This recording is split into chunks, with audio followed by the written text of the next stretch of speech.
Good day, everyone. So, our topic for today is about the cerebellum, also known as the little brain. For this video, we'll mainly be discussing anatomy, functions, and affectations of the cerebellum. So, first, for a brief introduction, the cerebellum is also known as the little brain.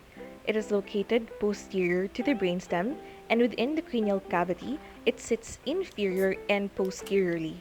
For its function, it's to evaluate how well movements initiated by motor areas in the cerebrum are actually being carried out. So, as we've talked about in our synchronous discussions, it serves as a comparator between the feedback systems from the limbs and from the inner ear and sends it to the cerebrum to double check before initiating the actual movement. Now let's talk about relevant anatomy of the cerebellum. So first off, you have your tentorium cerebelli, which is actually connective tissue covering the superior portion of the cerebellum. So it acts as a sort of barrier or division, compartmentalizing the cerebellum from the cerebrum.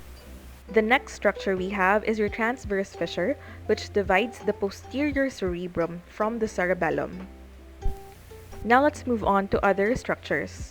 You have your cerebellar cortex, which is the outermost portion of the cerebellum, and it is comprised of gray matter just like that of the cerebrum. It also contains folia or folium, which are folds that are able to increase surface area so that the cerebellum on the surface is able to hold more neurons.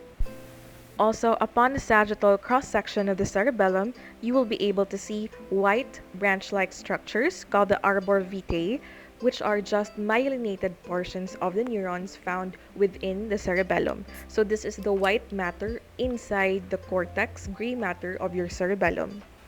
Now let's take a look at the layers of the cerebellum. So in total, there are only three. You have your outer molecular, your Purkinje, and then your granular layer.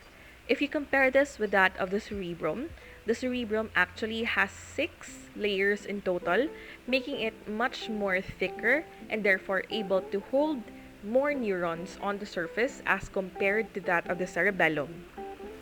Next, we have here the cerebellar peduncles. These serve as the bridge or connection between the brainstem and the cerebellum. So in the order of superior, middle, and inferior, it connects the cerebellum to the midbrain, the pons, and the medulla respectively. So for example, the midbrain is connected to the cerebellum by the superior cerebellar peduncle. The next structure we have is called your vermis. This is the worm-shaped structure connecting the left and right cerebellar hemispheres. Next up, we have the lobes of the cerebellum. You have 3 lobes: the anterior lobe, the posterior lobe, and then the flocculonodular lobe. These lobes are separated from each other by way of the fissures. So the primary fissure is separating the anterior from the posterior lobe, and the posterolateral fissure is separating the posterior lobe from the uvulonodular lobe. The third fissure we have is called your horizontal fissure. It divides the cerebellum into the superior and inferior aspects. Now let's talk about the 3 functional zones of the cerebellum. You have the vermis, the intermediate zone, and the lateral hemisphere or lateral zone. So each of these have their own functions, and these are the counterparts to the Brodmann areas of the cerebrum. So let's start off with the vermis. It's relatively simple to remember its function because it's located at the middle. So the vermis is responsible for all axial coordination of the muscles of the body. So this includes that of the neck, the shoulders, the thorax, the abdomen, and the hips. Lateral to the vermis is your intermediate zone, which is responsible for coordination and muscle control of the distal limbs, including the hands and the feet. And lastly, we have your lateral hemisphere or your lateral zone, which is generally involved for planning and conscious awareness of errors. So what are the functions of the cerebellum? We have 5 main functions. The first one is maintaining balance and posture. So postural adjustments via vestibular receptors and proprioceptors are given to the cerebellum so that natural and automatic adjustments can be done within the body whenever we feel out of balance or we go outside of our base of support. Next is coordination of voluntary movement involving timing and fluidity. So the cerebellum makes sure that before a movement is executed, there is proper timing and fluidity of movement so that no tremors will occur. The cerebellum also plays a role in maintaining muscle tone, which is why if you damage your cerebellum, the patient might manifest with hypotonia or a decrease or loss of muscle tone.